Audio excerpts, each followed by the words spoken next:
Hindi ko na kailangan pang bumalik sa Amerika. Gusto ko nang manirahan sa Pilipinas. 3 minuto lamang matapos lumapag ang eroplano sa runway ng Ninoy Aquino International Airport, bakit biglang lumuhod at umiyak ang mga magagandang babaeng estudyante mula sa 1% na pinakapinunong pamilya ng Estados Unidos, mga taong nakatikim na ng luho sa buong mundo at tumawag sa kanilang mga magulang upang tanggihan ang pag-uwi sa kanilang bansa? Ito ay isang matinding kaguluhan na umabot sa punto na pati ang kagawaran ng edukasyon ng Estados Unidos ay nayanig. Ito ang tunay na kwento mula sa isang field trip. Maging ang mga dalagang nakapaglakbay na sa Paris at London ay hindi nagpakita ng anumang pagkasabik. Ngunit ngayon ay ganap na silang nabihag. Hindi dahil sa mararangyang pasyalan, kundi dahil sa milagro ng pang-araw-araw na buhay na matagal na nilang inakala na ordinaryo. Lamang 48 oras na pananatili dito ay ganap na nagbago sa kanilang pananaw sa buhay at posibleng nagpabago pa sa kinabukasan ng kanilang sariling bayan. Ito ay isang nakakagulat na kwento. Ihanda ang inyong mga panyo. Isang grupo ng mga high school girls mula sa mga elite na pamilya ng Estados Unidos ang dumating para sa isang field trip sa Metro Manila at 3 minuto lamang matapos lumapag ang eroplano sa NAIA, sila ay lumuhod, umiyak ng matindi at tumangging umuwi. Ito ang nakakagulat na dahilan. Ang kagawaran ng edukasyon sa Washington, D.C. ay humaharap sa isang kaguluhan na hindi pa nila naranasan. Ayon sa istatistika ng pamahalaan ng Pilipinas noong 2025, ang bilang ng mga turistang dayuhan na bumisita sa Pilipinas ay tumaas ng 68% mula sa nakaraang taon, umabot sa 2,300,000 katao, lalo na sa grupo ng mga kabataang Amerikano. Ang Pilipinas ay naging lubos na popular. Mabilis na dumarami ang bilang ng mga international schools na pumipili sa Maynila bilang destinasyon ng kanilang field trip. Kabilang dito, isang prestihiyosong international school sa New York na tumatanggap lamang ng mga anak ng 1% na elite ang nag-organisa ng isang espesyal na field trip para sa 10 estudyanteng babae. Ang kwento ng kanilang paglalakbay ay naging mainit na usapin sa social media. Gusto kong manirahan sa Pilipinas. Hindi na ako babalik sa Amerika. Sinasabing isang estudyante ang tumawag sa kanyang mga magulang 3 minuto matapos siyang dumating sa NAIA upang ipakiusap na tingnan ang tungkol sa pag-aaral niya sa kolehiyo sa Pilipinas. May isa pa ngang estudyante na nagtangkang magtago sa huling araw ng paglalakbay dahil sa labis na pagmamahal sa bansa. Ano nga ba ang nagpaibig sa mga elite na estudyanteng babae na ito sa Pilipinas? Bago tayo magsimula sa kwento, upang maging inspirasyon sa paglikha ng video na ito, pakipindot ang subscribe at like. Nagpapasalamat ako sa lahat ng manunood na patuloy na sumusuporta sa akin. Umaasa ako na kayong lahat ay maging malakas at masaya. Para sa mga kaibigan na sumusuporta sa Pilipinas, paki-comment ang Pilipinas laban sa comment section. Ako si Samantha, 25 taong gulang, isang estudyante mula sa New York International School. Ang aming paaralan ay itinuturing na NOR, 1 sa Estados Unidos. Ang mga anak ng matataas na opisyal, CEO ng malalaking kumpanya at nangungunang abogado ang bumubuo sa malaking bahagi ng aming mga estudyante. Ang aking ama ay isang executive sa isang energy corporation at ang aking ina ay isang international lawyer. Dahil dito, nagkaroon ako ng pagkakataon na maglakbay sa iba't ibang bansa sa Europa mula pagkabata, tulad ng Paris, London o Rome. Saan man ako magpunta, halos pare-pareho ang pakiramdam, matatandang, mamahaling gusali at mga taong tila walang emosyon. Gayunpaman, ang lugar na talagang interesado ako ay kakaiba, ito ay ang Pilipinas. Sa totoo lang, baliw ako sa P-pop at Filipino teleseries. Sa gabi, palihim akong nagsusuot ng earphones, nakikinig sa mga kanta ng SB19 o BINI at nanonood ng mga teleserye na may subtitle para unti-unting matuto ng Tagalog. Ngunit iba ang pananaw ng aking mga magulang. Sam, ang Pilipinas? Alam mo ba kung nasaan iyon? Tiningnan ng aking ama ang Pilipinas bilang isang maliit na isla sa Asia. Ganoon din ang tingin ng aking ina.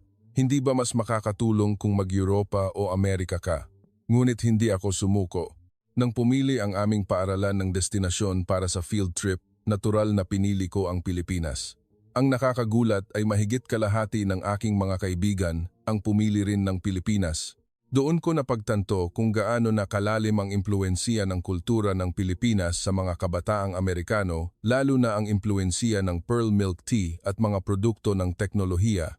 Sa huli, nagpasya ang paaralan na ang Pilipinas ang magiging destinasyon ng field trip.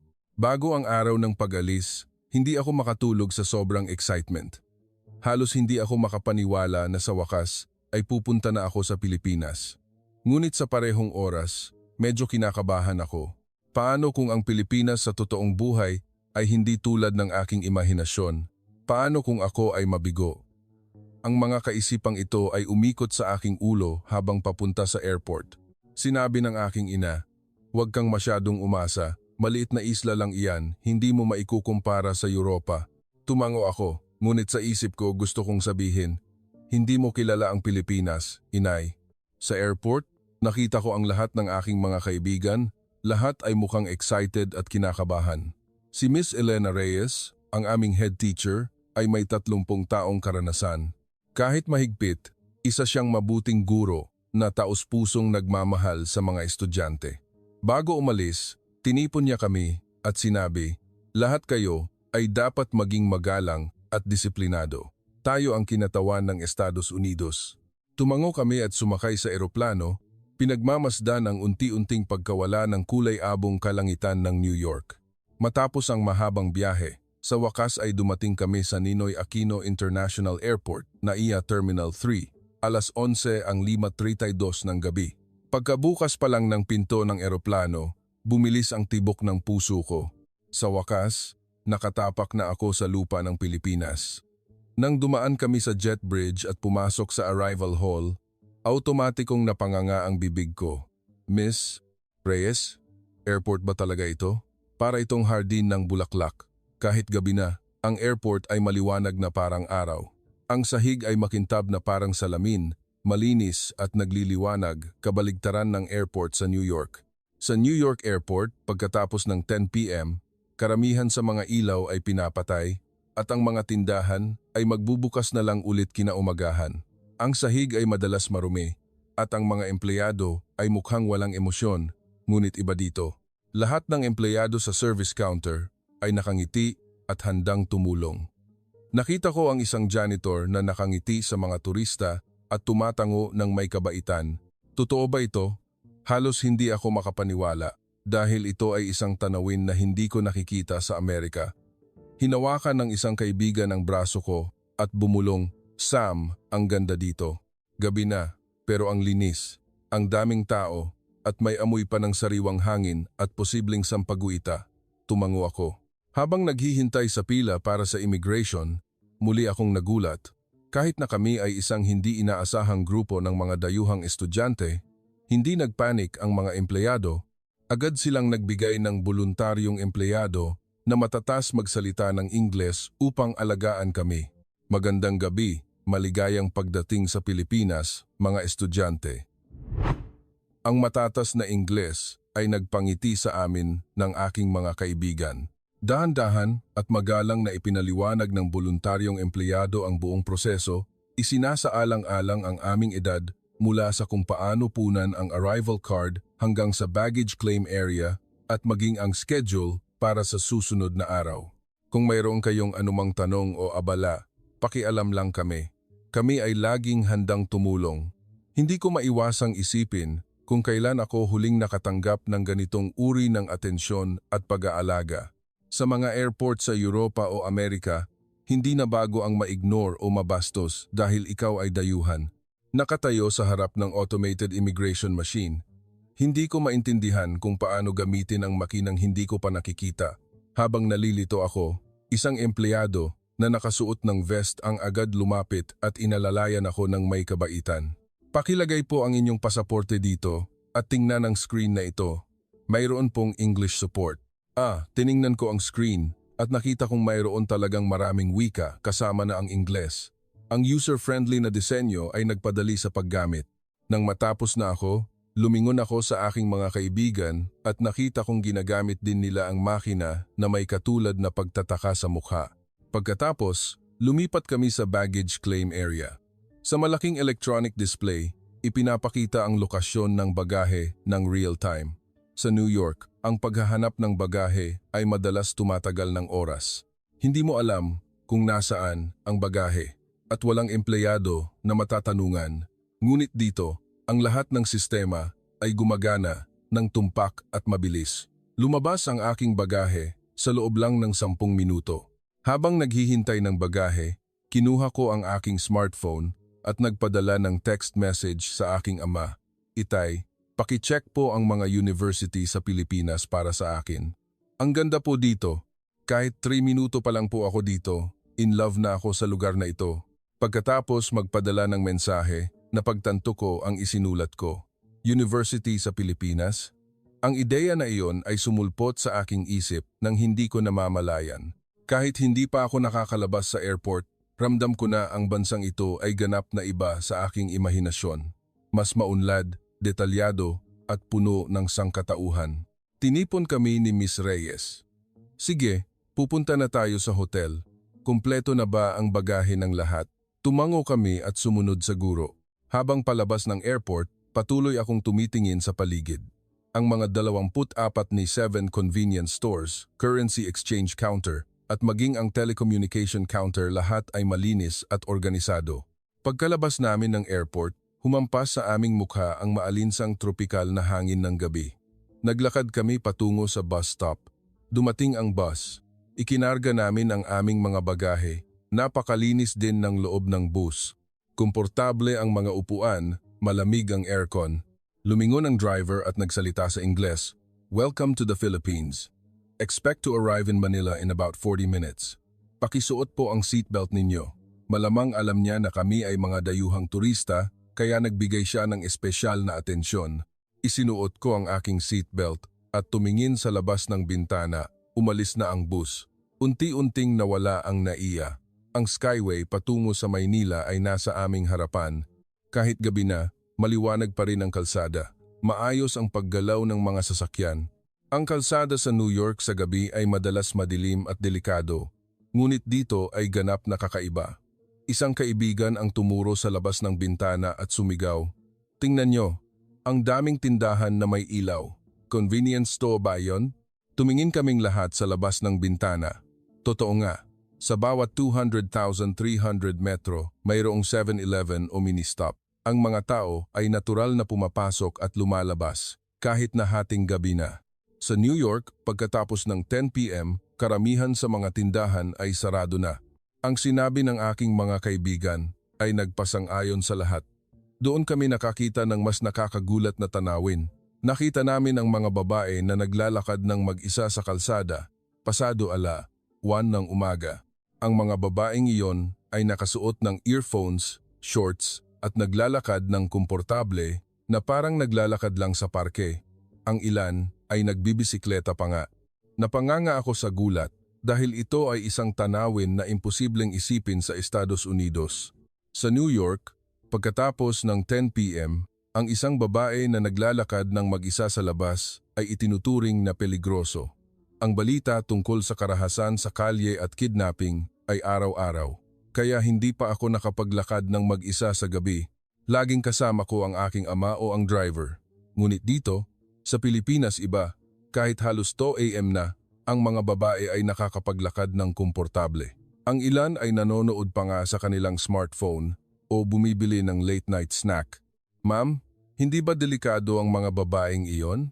Tanong ko kay Miss Reyes. Tumingin din si Miss Reyes sa labas ng bintana nang may pagtataka at nagtanong sa driver ng bus sa Ingles. Dito ba, ligtas maglakad ng mag-isa ang mga babae sa gabi? Ngumiti ang driver at sumagot, oo naman po, napakaganda po ng seguridad sa Pilipinas. Napakaligtas po sa gabi. May mga CCTV at convenience stores po sa lahat ng dako. Pwedeng maglakad ng komportable ang mga babae. Pagkarinig sa mga salitang iyon, bumilis ang tibok ng puso ko. May ganito palang bansa. Tiningnan ng aking mga kaibigan ang labas ng bintana nang may pagtataka sa kanilang mukha.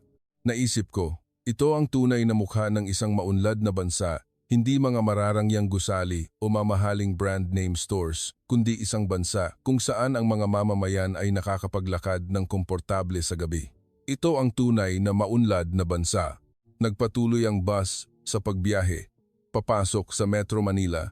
Nang papalapit kami sa sentro ng lungsod, bumulaga sa aming paningin ang matataas na gusali ng Makati at BGC.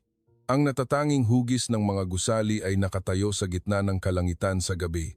Ang mga gusali sa kalapit na lugar ay maliwanag sa kumikinang na ilaw. Ang ilang gusali ay nagpapakita pa ng mga gumagalaw na imahe. Wow, parang lungsod ng hinaharap. Bulalas ng isang kaibigan. Oo, ito ay nagbigay ng ganap na kakaibang pakiramdam mula sa mga matatandang lungsod sa Europa. Ang Paris at London, kahit may magagandang matatandang gusali, ay nagbigay ng pakiramdam na luma at medyo sira. Ngunit ang Maynila ay kakaiba moderno, puno ng enerhiya at buhay. Nang tumawid ang bus sa malaking tulay sa Pasig River, halos hindi ako huminga dahil ang tanawin sa gabi mula sa tulay ay napakaganda. Ang mga gusali na umaabot sa dalawang tabi ng ilog, ang mga ilaw sa tulay, at ang refleksyon sa tubig, lahat ay perpektong pinaghalo. Sam, mag-picture ka. Kinurot ako ng aking kaibigan sa balikat. Agad kong kinuha ang aking telepono at nagpicture sa labas ng bintana. Ngunit hindi kayang kunin ng picture ang lahat ng kagandahan na ito. Ito ay isang impresyon na madarama lang ng mata. 12:40 ng hating gabi. Sa wakas ay dumating kami sa hotel. Pagkababa ng bus, tumingin ako sa paligid. Ang nakakagulat ay ang paligid ng hotel ay buhay pa rin.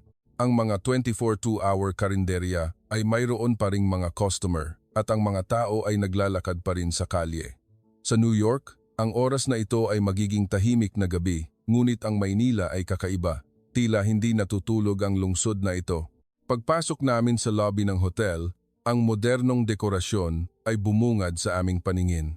Sa proseso ng check-in, napansin ng front desk staff ang aming edad at binigyan kami ng kwarto sa isang tahimik na palapag. Dahil kayo ay mga estudyante, nag-ayos kami ng isang tahimik na palapag para sa inyo. Pakisiguro na magpahinga kayo ng maayos. Kahit hindi ako nagsasalita ng Tagalog, dahan-dahan niyang ipinaliwanag sa Ingles, kaya naintindihan ko mula sa oras ng almusal sa susunod na araw hanggang sa mga kalapit na amenities. Lahat ay detalyadong ipinakilala. Kung mayroon kayong anumang kailangan o tanong, pakitawag lang sa counter. Kami ay available 24 oras. Ang pinaka nakaka-impress ay ang taos-pusong pagbati. Maligayang pagdating sa Pilipinas. Sana ay mag-enjoy kayo sa inyong pananatili. Ang mga salitang sinamahan ng isang mainit na ngiti ay nagpatunaw sa puso ko. Sa elevator na paakyat sa kwarto, sinabi ng isang kaibigan sa akin, "Sam, ang Pilipinas ay ganap na iba sa aking imahinasyon." Tumango ako. Oo, mas mahusay pa sa inakala ko.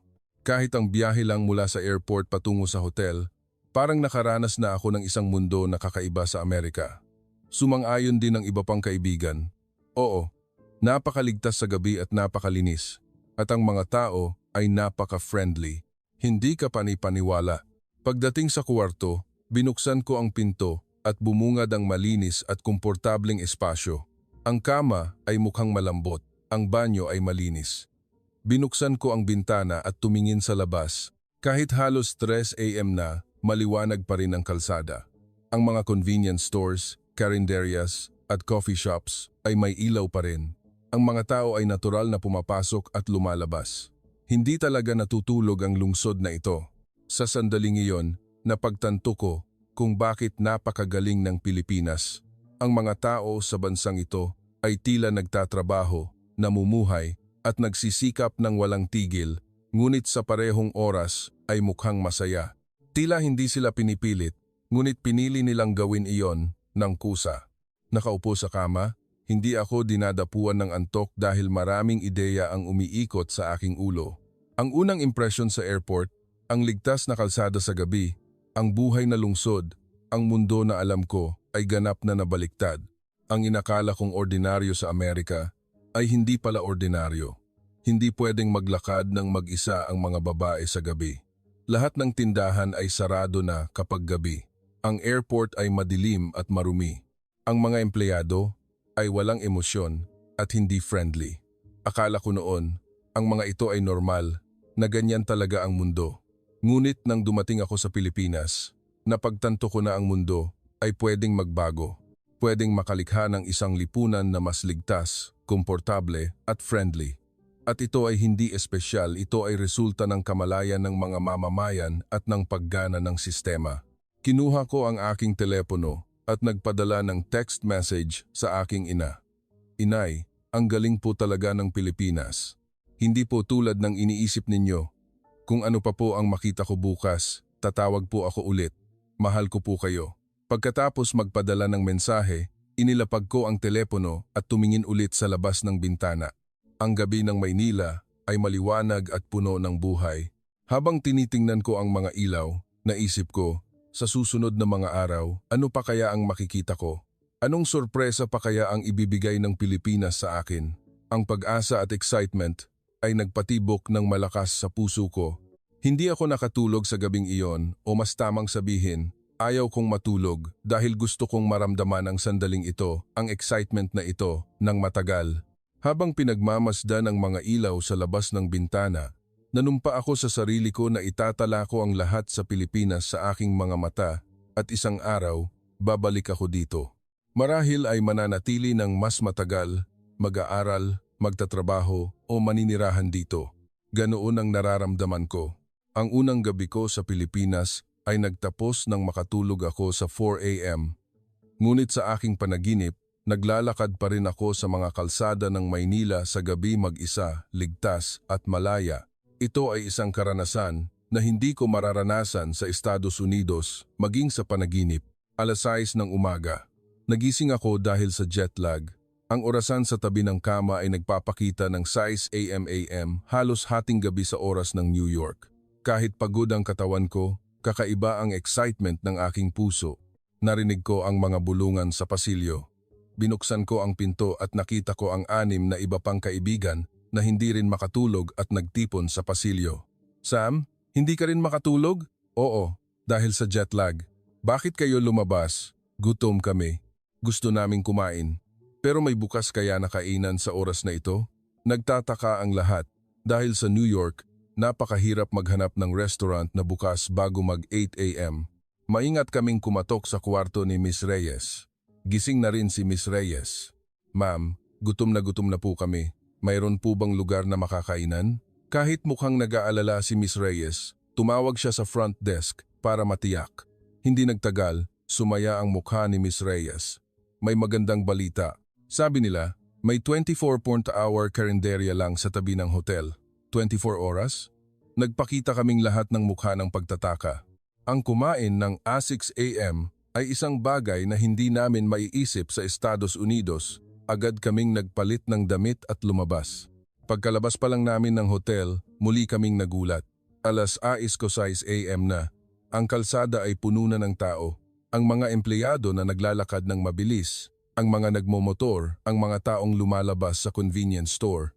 Ang maagang umaga sa New York ay tahimik, ngunit ang Maynila ay tila nagsisimula na ang araw ng puno ng buhay. Ang restaurant ay katabi lang talaga ng hotel. Ito ay isang tradisyonal na Filipino karinderya. Ang karatula sa harap ng tindahan ay nagsasabing, bukas. Pagpasok namin, sumalubong sa aming ilong ang mainit na singaw kasama ang amoy ng pagkain. Mas marami pa ang customer kaysa sa inakala ko. Isang lalaki na nasa edad 40 ang kumakain mag-isa habang nanonood ng telepono. Mga kabataang estudyante na nagtatrabaho habang may laptop, isang taxi driver na mukhang pagod sa night shift. Lahat ay kumakain ng almusal ng natural. Ang daming tao na kumakain ng 6 a.m. Pagkakita ko sa menu, nanlaki ang mata ko. Silog, pansit canton, adobo 50 pesos. Nang ikumpara sa US dollar, napakamura nito. Ang silog na 40 pesos ay halos 41.20 USD. Sa New York, ang isang pagkain na ganito ay hindi bababa sa 10. Kapag tiningnan ang average monthly income sa New York, mapagtatanto mo kung gaano kasapat ang cost of living sa Pilipinas. Ang babaeng staff ay hindi nagpakita ng anumang pagtataka nang makita kami. Nag-greet si Miss Reyes sa Ingles. Masiglang sumagot si ate, sa pamamagitan ng galaw at kinuha ang menu na may mga larawan, nagrekomenda ng mga popular na pagkain sa amin isa-isa. Ang ganitong mainit na Filipino hospitality ay nagpa-impress sa akin. Ang mga staff sa restaurant sa Amerika ay madalas na malamig at hindi maganda ang serbisyo. Pagkatapos mag-order, habang naghihintay, ang nakakagulat ay ang lahat ng pagkain ay dumating sa loob ng 5 minuto matapos mag-order. Silog, pancit canton at iba pang side dishes na hindi ko pa nakikita. Kumuha ng kutsara ang isang kaibigan at kumain ng isang subo ng silog. Ito ba ang silog? Ang lasa ay matindi at ang karne ay malambot at natutunaw sa bibig. Sumigaw ako, ang sarap. Ang lasa ay balanse, ang kanin ay malambot.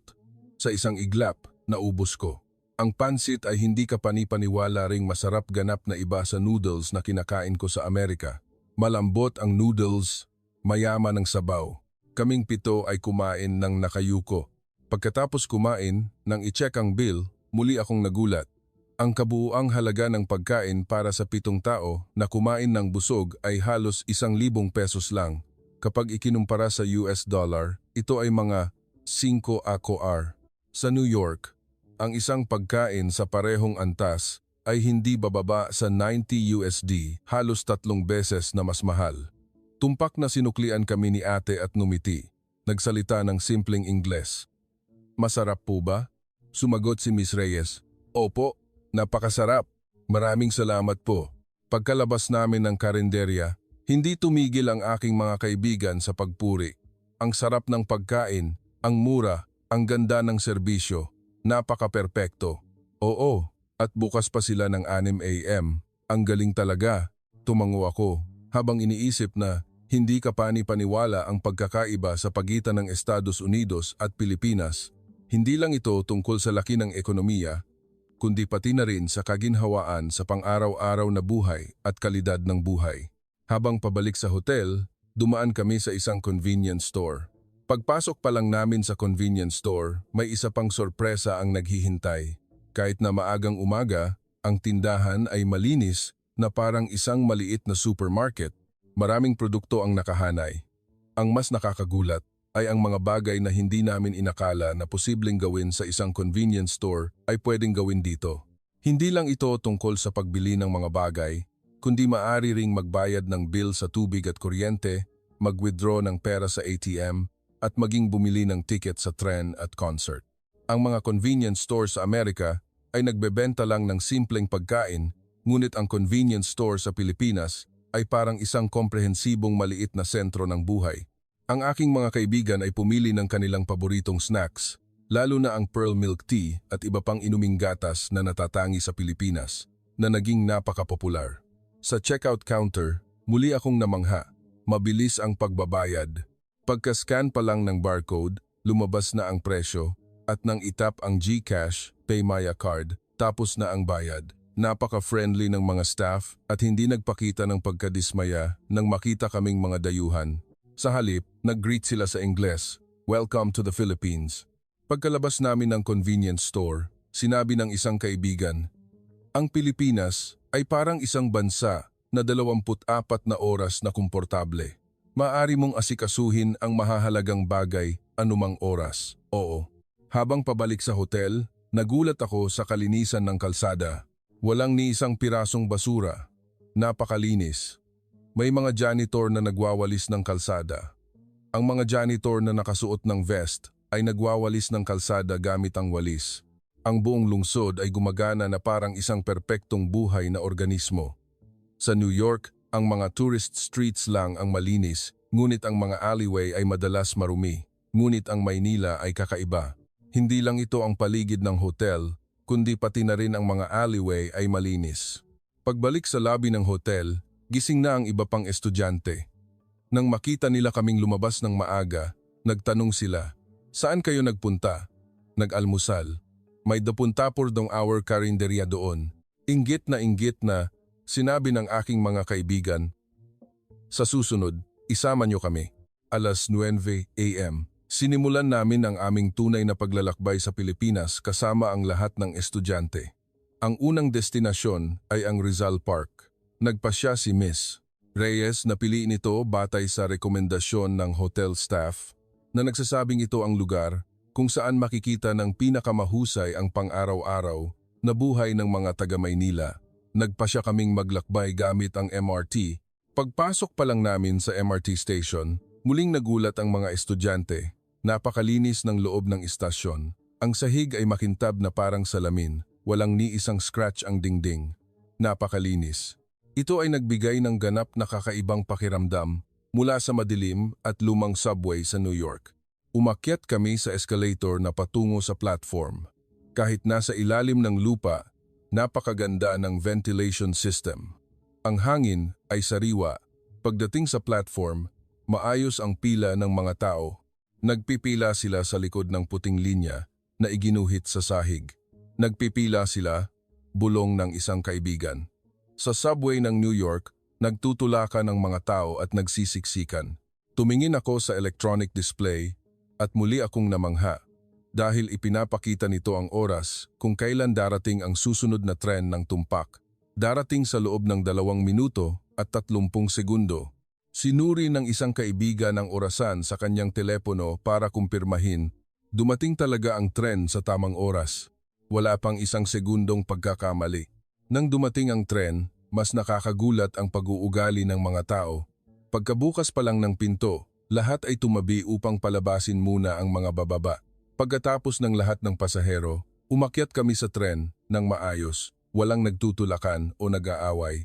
Tahimik sa loob ng tren, walang kumakain o umiinom. Bawal kumain dito? Tiningnan ng isang kaibigan ang karatula at nagtanong. Mukhang bawal din uminom ng tubig. Kaya pala napakalinis. Ang loob ng tren ay nakakamangha rin.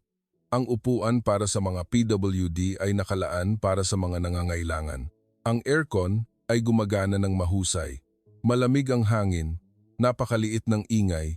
Gayunpaman, ang pinakanakakagulat sa akin ay iba. Tiningnan ng isang kaibigan ang kanyang telepono at sumigaw, "Hoy, may internet din sa tren!" Kinuha ng lahat ang kanilang mga telepono. Totoo nga, kahit nasa ilalim ng lupa, ang 4G at 5G signal ay gumagana ng perpekto, pwede ring mag-play ng video ng walang buffering. Ito ay isang bagay na imposibleng isipin sa New York subway. Agad na nagpadala ang aking mga kaibigan ng mga larawan sa kanilang pamilya at kaibigan sa Amerika ng real-time. Nagpadala rin ako ng larawan sa aking ina. Inay, may internet din sa tren. Ang ganitong kaayusan at kalinisan ay nakakagulat. Pagdating sa final station at pag-akyat sa lupa, ang halamanan sa aming harapan ay nagpasaya sa aming lahat. Wow! Napakalaki ng parke at ang mga matataas na gusali sa paligid. Ang kapaligiran ay ganap na kakaiba sa New York. Mukhang mas perpekto, mas malinis at puno ng buhay. Pagpasok namin sa parke, nakakita kami ng mas nakamamanghang tanawin. Maraming mamamayan ang nag-ehersisyo. May mga tumatakbo, may sumasayaw ng aerobics at may nagpapilates. Kahit na weekday morning, napakaraming tao ang nag-ehersisyo ng komportable. Sa sandaling iyon, nakita ko ang pinakanakaka-impress ang free public gym equipment na nakakabit sa parke. Treadmills, exercise bikes, at iba't ibang equipment, maraming mamamayan ang gumagamit, lalo na ang mga matatanda. Isang lolo ang gumagamit ng equipment. Nang makita namin siyang mukhang buhay na buhay, nagulat kaming lahat. Binasa namin ang karatula at nalaman namin na lahat ng gym equipment ay pwedeng gamitin ng libre. Pwedeng gamitin ng sino man ng libre? Sumigaw ang aking mga kaibigan sa pagtataka. At libre pa. Sa Estados Unidos, kung gusto mong mag-ehersisyo, kailangan mong magbayad para sa gym. Walang public gym equipment o kung mayroon man, luma at delikado, hindi magamit. Ngunit ang Pilipinas ay kakaiba. Ang pamahalaan ay nagkabit ng public gym equipment sa lahat ng dako para sa kalusugan ng mamamayan at libre pa. Isang lola ang nagpapilates, may mainit na ngiti sa kanyang mukha. Nag-ipon ako ng lakas ng loob at lumapit sa kanya. "Lola, araw-araw po ba kayo dito?" Mukhang hindi masyadong marunong mag-Ingles si Lola. Ngunit sumagot siya sa pamamagitan ng galaw, "Oo, araw-araw ako dito." Para sa kalusugan, at ngumiti siya habang itinaas ang kanyang hinlalaki. Kumuha pa siya ng candy mula sa kanyang bulsa at ibinigay sa amin. Nang makita ko ang maliwanag ng ngiti ni Lola, napagtanto ko kung bakit mukhang malusog at buhay na buhay ang mga matatanda sa Pilipinas. Dahil ang bansa ay bumuo ng isang perpektong infrastruktura para sa mga matatanda. Libreng gym equipment, malinis na parke, ligtas na kapaligiran at maasahang hospitality. Bigla kong naisip ang lola ko. Namatay ang lola ko noong nakaraang taon. Mag-isa siyang naninirahan sa isang maliit na apartment sa New York. Mabilis na lumala ang kanyang kalusugan matapos siyang madulas noong taglamig. Masyadong mahal ang medical bill kaya hindi siya nakatanggap ng tamang paggamot. Kahit sinabi niya na gusto niyang mag-ehersisyo sa parke, ang parke sa New York sa taglamig ay sira at delikado. Sana, nabuhay na lang si Lola sa ganitong bansa. Tumulo ang luha ko. Nagtrabaho ng husto si Lola sa buong buhay niya. Ngunit sa huli ay nag-iisa at nagdusa. Ngunit ang mga lola sa Pilipinas ay kakaiba. Nag-ehersisyo ng libre sa malinis na parke, namumuhay ng malusog sa kanyang pagtanda. Ito ang tunay na maunlad na bansa, hindi lang isang bansa na may umuunlad na ekonomiya, kundi isang bansa na nag-aalala sa mamamayan, lalo na sa mga vulnerable group. Umupo ako sa bench sa parke, tumingin sa paligid. Marami ring pamilya ang dumarating. Isang ina ang naglalakad habang nagtutulak ng stroller. Ang larawan ng mapayapang pang-araw-araw na buhay ay napaka-impresibo. Ang espesyal na nakaka-impress ay ang mga taong naglalakad ng aso. Lahat ay nakatali ang aso at pinupulot ang dumi ng aso. Sa New York, madalas na iniiwan ang dumi ng aso, ngunit ang Pilipinas ay kakaiba. Lahat ay may responsibilidad para mapanatili ang kalinisan. Bandang 1:04 p.m., umalis kami sa parke. Sinabi ni Miss Reyes sa amin ang susunod na destinasyon.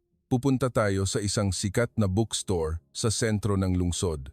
May isang espesyal na lugar doon. Bookstore? Nagpakita ng kaunting pagkadismaya ang aking mga kaibigan. Tila umaasa silang mag-shopping.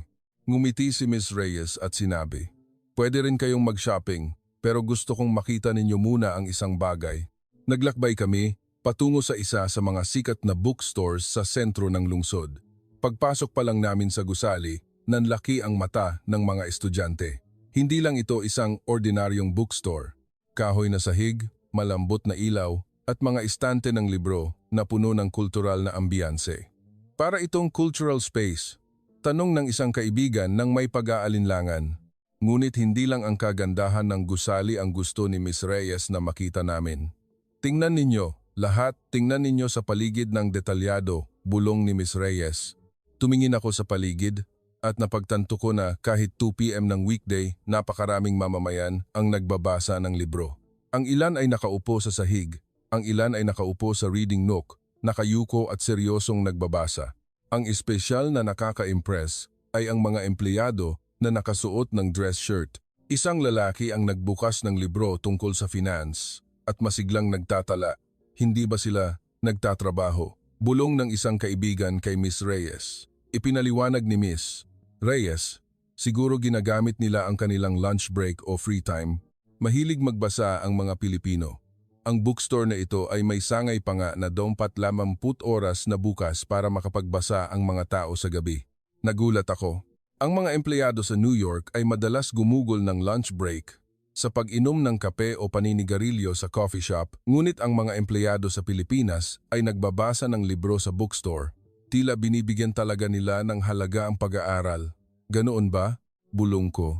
Tumango si Miss Reyes.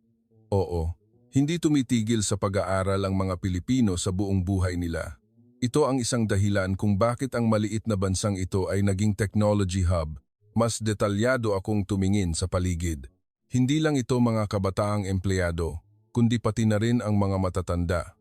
Lahat ng edad ay nag-aaral sa kanilang sariling paraan. Sa Estados Unidos, hindi kalat ang konsepto ng lifelong education, ngunit ang Pilipinas ay ganap na kakaiba. Lahat ng edad ay patuloy na nag-aaral, lumalago, at nagsisikap na umunlad. Naisip ko, ito ang tunay na mukha ng isang maunlad na bansa. Naglakad ako patungo sa Tagalog Language Learning Section. Maraming aklat-aralin sa Tagalog ang nakahanay mula sa alpabeto at vowels hanggang sa Advanced Tagalog. Kumuha ako ng isa at binuksan. Ang baybayin ay napakaganda, puno ng sining. Balang araw, Gusto kong magsalita ng wikang ito ng matatas. Nagkaroon ako ng matibay na intensyon sa aking puso. Gusto kong mag-aral ng Tagalog, mag-aral sa Pilipinas, magtrabaho at manirahan dito. At isang araw, gusto kong maging tulay sa pagitan ng Estados Unidos at Pilipinas. Ang aking mga kaibigan ay tumitingin din sa mga librong interesado sila. Isang kaibigan ang nagbabasa ng libro tungkol sa kasaysayan ng Pilipinas. Ang isa ay nagbabasa ng libro tungkol sa kultura ng milk tea. Ang isa pa ay nagbabasa ng Filipino cookbook. Lahat ay gustong matuto pa tungkol sa Pilipinas. Nanatili kami sa bookstore ng halos 1 oras, tahimik na nagbabasa ng libro. Ang ganitong pakiramdam ng kapayapaan ay hindi ko pa naramdaman sa Estados Unidos. Pagkalabas namin ng bookstore, nagtanong si Miss Reyes, "Kumusta?" Sumagot ang isang kaibigan, "Ma'am, sa tingin ko, alam ko na kung bakit napakagaling ng Pilipinas. Dahil mayroon silang kultura ng walang tigil na pag-aaral." Sabi rin ng iba pang kaibigan, "Oo ma'am, tila ang kasiglahan sa kaalaman ang nagpapaunlad sa bansa." Tumango rin ako, ngumiti si Miss Reyes. Tama, ang Pilipinas ay hindi isang bansa na mayaman sa likas na yaman, ngunit nag-invest sila sa tao, nag-invest sa edukasyon, at lumikha ng isang kultura ng lifelong learning. Iyan ang kapangyarihan ng bansang ito. Ang mga salitang ito ay tumimo sa aking puso. Ang Estados Unidos, kahit na mayaman sa likas na yaman, ang mga mamamayan ay nahihirapan. Ang investment sa edukasyon ay hindi sapat, ngunit ang Pilipinas ay kakaiba. Ito ay isang bansa na nagpapalaki ng tao. Naglakbay kami sa Bonifacio Global City, BGC, ang kalye ng mga kabataan. Sabi ni Miss Reyes, gusto niyang makita namin ang kultura ng mga kabataang Pilipino. Pagkalabas pa lang namin ng MRT station, agad kaming sinalubong ng enerhiya. Malalaking advertising boards, nakaistilong fashion ng mga kabataan, tawanan at tunog ng musika. Ganap na kakaiba ang enerhiya mula sa New York. Pagpasok namin sa pedestrian street, ang una naming nakita ay isang street performance. Isang grupo ang sumasayaw sa tabi ng kalsada. Ang mga kabataang mananayaw ay nagpakita ng perpektong choreography. Tumayo kami at nanood. Napaka-cool nilang sumayaw sa P-pop music. Ramdam ko ang kasiglahan. Nang matapos ang performance, nagpalakpakan ang audience. Nagpalakpakan din kami. Ang ilan ay naghulog ng pera sa inihandang box. Ang ganda ng level ng street performance. Bulalas ng isang kaibigan. Naglakad pa kami at nakakita ng isa pang grupo. Sa pagkakataong ito, mga indie singers at musicians, kahit na Tagalog ang kinakanta, napakatalento nila. Sumasabay kami sa rhythm ng kanta. Nararamdaman ko na walang hangganan ng musika. Naglakbay kami sa market malapit sa BGC. Nagbebenta ang mga kabataang artista ng cultural creative goods mula sa handmade jewelry hanggang sa damit. Sa isang tindahan, tumayo kami. Nagbebenta sila ng mga modernong handbag na may disenyo ng tradisyonal na Filipino weave o baybayin script. Ipinaliwanag ng babaeng tindera sa Ingles, "Ako po ang gumawa nito." Sinubukan kong paghaluin ang tradisyonal na Pilipino at ang modernong vibe. Ang ganda talaga. Binili ng isang kaibigan para sa souvenir. Ang galing talaga. Ang iba pang tindahan ay nagbebenta ng baybayin calligraphy. Ang tradisyonal na Filipino script na isinulat gamit ang black ink ay napakaganda. Ang mga salitang pag-ibig, kaligayahan, pangarap, pag-asa, ang kagandahan ng baybayin script ay nagpahanga sa aming lahat. Nagpakiusap ako sa artista, "Pakisulat po ba ang pangalan ko sa baybayin?" Ngumiti ang artista at nagsabing, "Oo naman." Sam, kinuha ng artista ang calligraphy brush at sinulat ang pangalan ko, Sam, ng may kasanayan at sinulat ang baybayin na nangangahulugang wisdom sa tabi. Napakaganda ng pangalan ko na nakasulat sa baybayin. Itinago ko ng maigi ang artwork na iyon. Balang araw, kapag kaya ko nang magsalita ng Tagalog ng matatas, maaalala ko ang araw na ito. Nang papalapit ang gabi, mas lalong naging buhay ang kalsada. Nagliwanag ang mga neon light, lumakas ang musika. Lubusan akong nabighani sa enerhiyang ito. Gusto kong manirahan sa ganitong lugar, nanumpa ako sa sarili ko. Kailangan kong bumalik sa Pilipinas bilang isang estudyante upang itayo ang aking pangarap sa lungsod na ito na puno ng enerhiya. Dumating ang huling umaga. Ngayon, kailangan na naming pumunta sa airport. Ito ang huling araw ko sa Pilipinas. May kirot sa aking dibdib. Hindi ko inakala na ganito kabilis ang paglipas ng oras. Napakarami pa akong gustong makita at maranasan. Pagkatapos ng almusal, sinabi ni Miss Reyes, para sa huling shopping, pupunta kami sa SM Mall of Asia, MOA, para bumili ng souvenir para sa bahay. Ang lugar na iyon ay kilala bilang commercial center ng Maynila at ito rin ang lokasyon ng mga skyscrapers at nangungunang department stores. Naglakad ako ng dahan-dahan kasama ang aking mga kaibigan habang itinatala ang mga tanawin sa paligid sa aking mga mata. Ang sikat ng araw sa umaga ay sumisilip mula sa matataas na gusali. Ang mga empleyado na papasok sa trabaho, ang mga tindera na nagbubukas ng tindahan, ang mga taong naglilinis. Kahit na isang ordinaryong umaga lang ng weekday sa Maynila, napaka-espesyal nito para sa akin. Pagdating namin sa MOA, puno na ito ng tao. Mararangyang department stores, boutique shops, maraming tao mula sa buong mundo ang bumibisita dito. Ang mga estudyanteng babae ay dumiretso sa cosmetic store. Sumunod ako. Ang mga face mask at skincare products ng Pilipinas ay kilala sa kalidad. Pagpasok namin sa tindahan, nakangiting bumati ang mga sales staff. Sinimulan ng aking mga kaibigan ang pagbili ito. Iyon. Ang sales staff ay nagrekomenda ng tamang produkto para sa bawat isa ng may kabaitan. Isang sales staff ang lumapit sa akin. Medyo tuyo po ang inyong balat. Subukan po ninyo ang moisturizing series na ito at ipinahid niya ang produkto sa likod ng aking kamay habang ipinapaliwanag ang paggamit. Bagay na bagay po ito sa malamig at tuyong klima sa Amerika. Tiningnan pa niya ang klima sa aking bansa para magrekomenda. Ang ganitong maliit na atensyon ay nagpa-impress sa akin. Bumili ako ng maraming face mask at skincare products. Pagdating ng tanghalian, pumasok kami sa isang sikat na Filipino restaurant. Sabi ng aking mga kaibigan, gusto nilang kumain ng sinigang na hipon.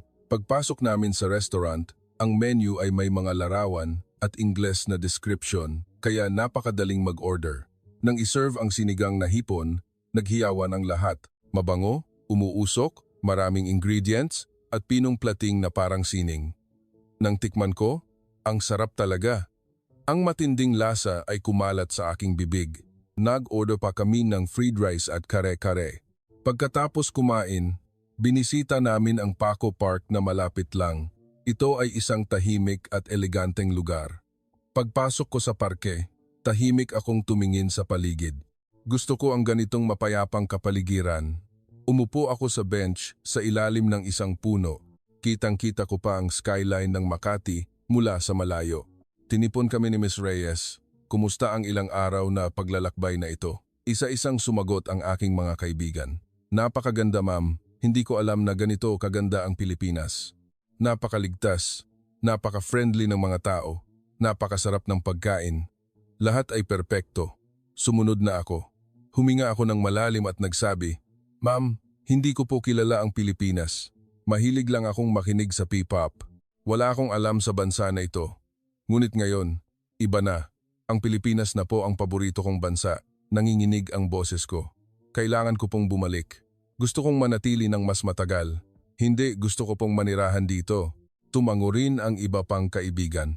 Mukhang pareho ang kanilang nararamdaman. Ngumiti ng mainit si Miss Reyes. Oo Sam, masaya rin ako na mayroon kayong ganitong magandang karanasan. Ang Pilipinas ay mayroong maraming bagay na matututunan talaga. 6:00 PM. Bumalik kami sa hotel. Oras na para mag-ayos ng bagahe. Ang bus patungo sa airport ay aalis ng 4 PM. Lahat ay bumalik sa kanilang kwarto at nagsimulang mag-ayos ng bagahe. Umupo ako sa kama. Tinitingnan ang mga paper bag, dried mangoes, damit na binili ko sa Pilipinas. Ang bawat item ay isang mahalagang alaala, ngunit mabigat ang pakiramdam ko. Aalis na talaga? Sandali lang ako dito at kailangan ko nang bumalik. Tumingin ako sa labas ng bintana. Nakita ko ang kalangitan ng Maynila. Asul na kalangitan, matataas na gusali, kalsada na puno ng buhay. Gusto kong manirahan dito. Ang ideyang ito ay naghari sa aking isip. Bigla akong nagpasya. May isa pang lugar na gusto kong puntahan sa huling pagkakataon, ang bookstore na malapit lang. Gusto kong bumili pa ng Tagalog textbooks at kailangan ko ng oras para ayusin ang aking isip. Kinuha ko ang notebook at pen mula sa aking bag at nagsimulang magsulat ng isang sulat. Ito ay isang sulat para kay Miss Reyes. Mahal na Miss Elena Reyes, ang paglalakbay na ito ay ganap na nagpabago sa aking buhay. Noong una, inakala ko na ito ay isang masayang field trip lang. Ngunit ang mga sandaling ginugol ko sa Pilipinas ay nagpakita sa akin kung anong klaseng mundo ang gusto kong manirahan. Ligtas na lipunan, friendly na mga tao, lifelong learning, lipunan na gumagalang sa mga kabataan. Ang Pilipinas ay mayroon ng lahat ng ito. Pagtingin ko sa Estados Unidos na humaharap sa mga hamon, naisip ko, kung ang ating bansa ay maaaring umunlad ng mapayapa, ang ating mga mamamayan ay maninirahan ng masaya tulad ng mga Pilipino. Ma'am, nagpasya akong mag-aral sa Pilipinas. Kukumbinsihin ko ang aking mga magulang. Gusto kong mag-aral sa Pilipinas. Gusto kong pumasok sa Ateneo de Manila University, magtrabaho at manirahan dito. At isang araw, gusto kong maging tulay sa pagitan ng Estados Unidos at Pilipinas. Pupunta po ako sa bookstore sa huling pagkakataon dahil gusto kong bumili pa ng Tagalog textbooks. Babalik po ako agad, huwag po kayong mag-alala.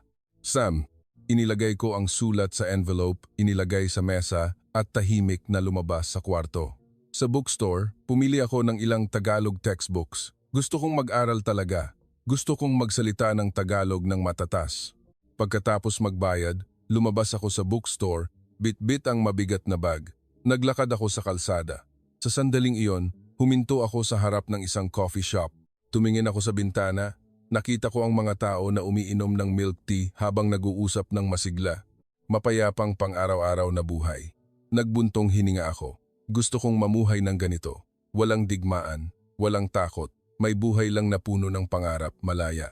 Nanatili ako doon ng sandali. Tiningnan ko ang aking telepono at nakita kong 3:30 p.m. na. Kailangan ko nang bumalik. Naglakad ako pabalik sa hotel, ngunit mabigat ang aking mga hakbang. Pagpasok ko sa lobby, naramdaman ko ang kaguluhan. Nag-uusap ng mabilis si Miss Reyes sa front desk staff. Nagtipon ang aking mga kaibigan sa lobby. Lahat ay mukhang nag-aalala. Sam, nakita ako ni Miss Reyes at tumakbo. Saan ka nagpunta? Nag-alala kaming lahat sa iyo. Ang boses ni Miss Reyes ay may pagkaginhawa at pag-aalala. Pasensya na po, ma'am. Gusto ko lang pong pumunta sa bookstore. Gusto ko pong bumili pa ng Tagalog textbooks. Ipinakita ko ang mga libro na binili ko kay Miss Reyes. Humina ang mukha ni Miss Reyes.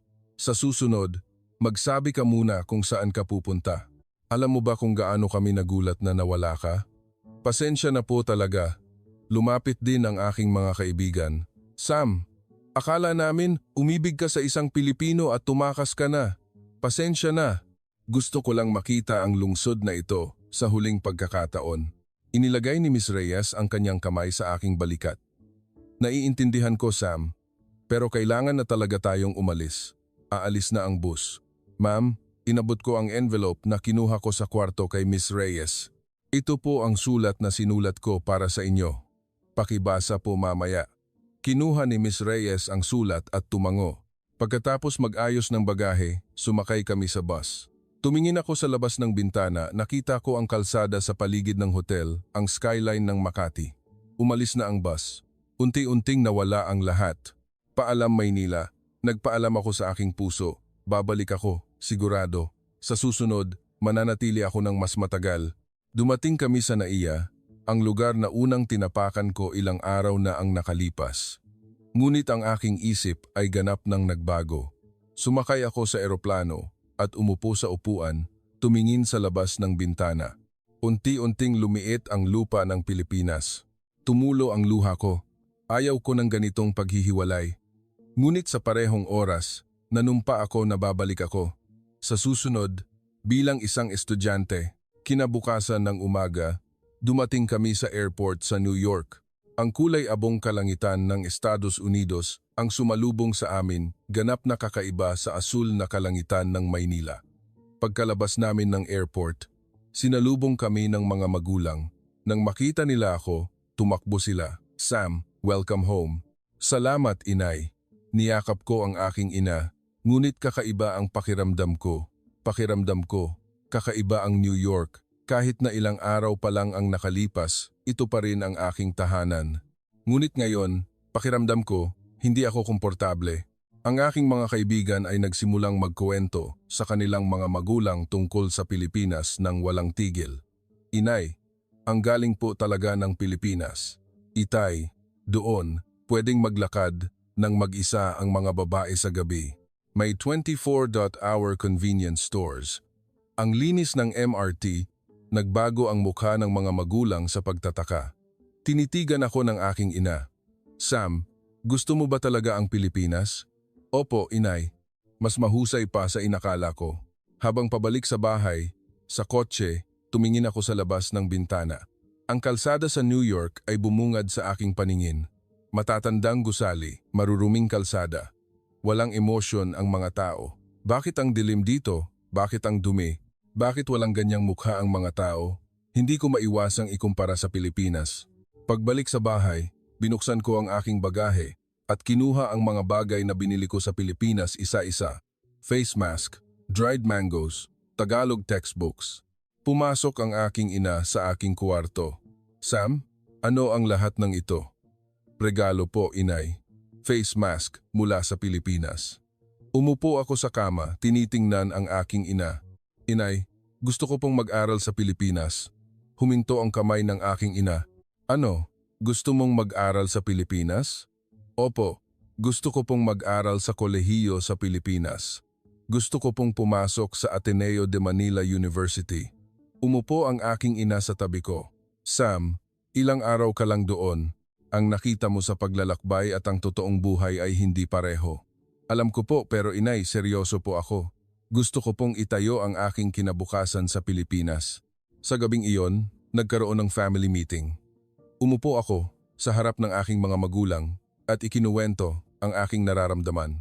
Ang nakita ko, ang naramdaman ko, ang napagtanto ko sa Pilipinas. Ligtas na lipunan, advanced na sistema, kultura ng pag-aaral, kapaligiran na gumagalang sa mga kabataan. Seryosong nakinig ang aking ama. Sam, alam ko na ang Pilipinas ay isang magandang bansa. Matibay din ang semiconductor technology, ngunit ikaw ay isang Amerikano. Ito ang iyong bansa. Alam ko po, itay, ngunit nang makita ko ang Pilipinas, napagtanto ko na hindi digmaan, kundi kapayapaan, hindi pang-aapi, kundi kalayaan ang magpapasaya sa mga mamamayan. Nag-isip ng sandali ang aking ama. Sige, mag-aral ka muna ng Tagalog. Sa loob ng 1 taon, mag-usap tayo ulit. Kung hindi pa nagbago ang isip mo, tutulungan kita. Tumulo ang luha ko. Talaga po? Salamat po, itay. Mula noon, nagsimula akong mag-aral ng Tagalog 2 oras araw-araw. Sumulat ako ng baybayin, nag-memorize ng vocabulary, at nagkaroon ng malaking gulo sa paaralan. 1 linggo matapos ang paglalakbay, nagsimulang mag-post ang aking mga kaibigan ng mga larawan at video ng kanilang paglalakbay sa Pilipinas sa social media. Gumawa rin ako ng 1 video, isang babae ang kumakain mag-isa sa karinderiya ng 2 a.m. Matatanda na nag-ehersisyo sa parke. Internet na connected kahit sa tren. Malinis na kalsada. Ang pamagat ay ang bansa na nagpabago sa aking pananaw sa buhay sa loob ng 48 oras. Naging mainit ang reaksyon. Ang unang views ay 50,000. 1 linggo pagkatapos, 300,000 views. May libu-libong comments. Hindi ko alam na ganito na pala kaunlad ang Pilipinas. Gusto ko ring makita. Bakit hindi pwedeng maging ganito ang Amerika? Ang interes sa Pilipinas sa buong Estados Unidos ay tumaas. Pinag-usapan din ng Pilipinas sa parents meeting ng paaralan. Gusto kong pumunta rin ang anak ko sa Pilipinas. Narinig ko na napakaganda talaga ng healthcare at education system ng Pilipinas. Inimbitahan ng paaralan si Miss Reyes para magbigay ng espesyal na lecture. 1 buwan pagkatapos, may lecture sa malaking auditorium. Ikinuwento ni Miss Reyes ang kanyang karanasan sa Pilipinas ng tapat, ang pagiging epektibo ng sistema, ang antas ng kamalayan ng mamamayan, ang pagtanggap sa mga dayuhan, ang kultura ng edukasyon, ang ligtas na lipunan, ang isang paglalakbay ay ganap na nagpabago sa buhay ng mga bata. Pagkatapos ng lecture, maraming estudyante ang lumapit kay Miss Reyes. Ako ay isa sa kanila. Ma'am, nagsimula na po akong mag-aral ng Tagalog. Ngumiti si Miss Reyes. Oo, Sam, nabasa ko na ang sulat mo. Taos puso talaga. Ilang araw pagkatapos, may mas nakakagulat na balita. Nakatanggap ang paaralan ng isang opisyal na dokumento, isang dokumento mula sa Kagawaran ng Edukasyon ng Estados Unidos. Nag-announce si Miss Reyes sa harap ng lahat. Mga estudyante, may nakakagulat na balita. Ang field trip sa Pilipinas ay nakakuha ng atensyon ng Kagawaran ng Edukasyon ng Estados Unidos. Nagkagulo ang auditorium. Ang Kagawaran ng Edukasyon ay sinuri ang video at ulat tungkol sa field trip sa Pilipinas ng ating paaralan at nagpasya na opisyal na gamitin ang education system at urban infrastructure ng Pilipinas bilang model. Nagpalakpakan at naghiyawan ang mga estudyante sa tuwa. Ang isang field trip ay halos nagtulak sa patakaran ng bansa. Hindi ko kailanman naisip na ang 48 oras namin ay makakalikha ng ganitong malaking pagbabago. Pagkatapos noon, nagsimulang magbago ang paaralan. Nagkaroon ng Philippine Culture Week, kumain ng Filipino food, silog, milk tea, nanood ng Filipino movie, at nagkaroon din ng Tagalog Language Club. Siyempre, sumali ako at nahalal na presidente. Ilang buwan pagkatapos, isang araw, tinawag ako ng aking mga magulang. Kinuha ng aking ama ang ilang dokumento at inilagay sa harap ko. Sam, tingnan mo ito. Ateneo de Manila University ng Pilipinas, University of the Philippines Diliman, De La Salle University, University of Santo Tomas, chinedya ko na. Mukhang pwede kang mag-apply bilang foreign student. Kailangan mo lang pumasa sa Tagalog Proficiency Test. Nanginginig ang kamay ko. Itay, hindi po ba nag-promise tayo? 1 taon na ang nakalipas na kung hindi magbabago ang isip ko, tutulungan niyo ako. Sam, araw-araw kang nag-aaral ng Tagalog. Hindi ka nagpapahinga. Nakita ko lahat iyon. Tumulo ang luha ko. Salamat po, Itay. Hinawakan din ng aking ina ang aking kamay. Sam, pinanood ko rin ang video mo. Ang mga lola at lolo na nag-ehersisyo sa parke, nanginginig ang boses ng aking ina. Kung nabuhay lang ang lola ko sa ganyang bansa, siguro mas matagal pa siyang nabuhay at mas malusog, hindi ba? Napagtanto rin ng aking ina na ang Pilipinas ay hindi lang isang technology island, kundi isang bansa na nag-aalala sa mga tao. Inay, pupunta po ako sa Pilipinas at magiging matagumpay. At isang araw, iimbitahan ko kayo ni Itay na magbakasyon sa Pilipinas. Ilang buwan pagkatapos, nagbigay ako ng speech sa isang event ng Embahada ng Pilipinas sa Washington, D.C. Ako po si Samantha. Ilang buwan na ang nakalipas, gumugol ako ng 48 oras sa Pilipinas. Ang 48 oras na iyon ay ganap na nagpabago sa aking buhay. Seryosong nakinig ang mga tagapakinig. Sa Pilipinas, nakita ko ang ligtas na lipunan, kultura na nag-aalala sa mamamayan, lifelong learning, at napagtanto ko na ito ang tunay na mukha ng isang maunlad na bansa. Malakas ang palakpakan. Ngayon, ang Estados Unidos ay nasa mahirap na sitwasyon. Ngunit pagtingin ko sa Pilipinas, nakita ko ang pag-asa na kung uunlad tayo ng mapayapa, makakalikha tayo ng isang bansa kung saan masaya ang mga mamamayan. Lumapit sa akin ang kinatawan ng Pilipinas. Miss Sam, napaka-inspiring na speech. Maraming salamat sa pagmamahal mo sa Pilipinas. Ako po ang dapat magpasalamat dahil ang Pilipinas ang nagbigay sa akin ng bagong buhay. Sa gabing iyon, umuwi ako, tumingin sa labas ng bintana. Nakita ko ang kalangitan sa gabi ng New York. Ngunit ang aking puso ay nasa Maynila na. Sa loob ng ilang buwan, sasakay ako sa eroplano patungo sa Pilipinas. Sa pagkakataong ito, hindi ito field trip, kundi pupunta ako bilang isang estudyante upang itayo ang aking kinabukasan. Ano sa tingin ninyo? Ang kwento ng isang high school girl mula sa elite na pamilya ng Estados Unidos na nakaranas ng Pilipinas sa loob ng 48 oras. Ang nakita nila ay hindi ang mararangyang pasyalan, kundi ang ligtas na kalsada sa gabi, ang friendly na mga mamamayan, ang kultura ng pag-aaral, ang lipunan na gumagalang sa mga kabataan. Ang inakala nating ordinaryo ay isang pangarap na mundo para sa ilan. Ito ang tunay na soft power ng Pilipinas, hindi ang laki ng ekonomiya o military strength, kundi ang kamalayan ng mamamayan, ang mainit na hospitality, at ang mapayapang pang-araw-araw na buhay. Iyan ang tunay na dahilan kung bakit umibig ang mga tao sa buong mundo sa Pilipinas. Kung maaari mo kaming suportahan sa pamamagitan ng pagpindot ng subscribe at like, magkita-kita tayo sa mas kawili-wiling kwento.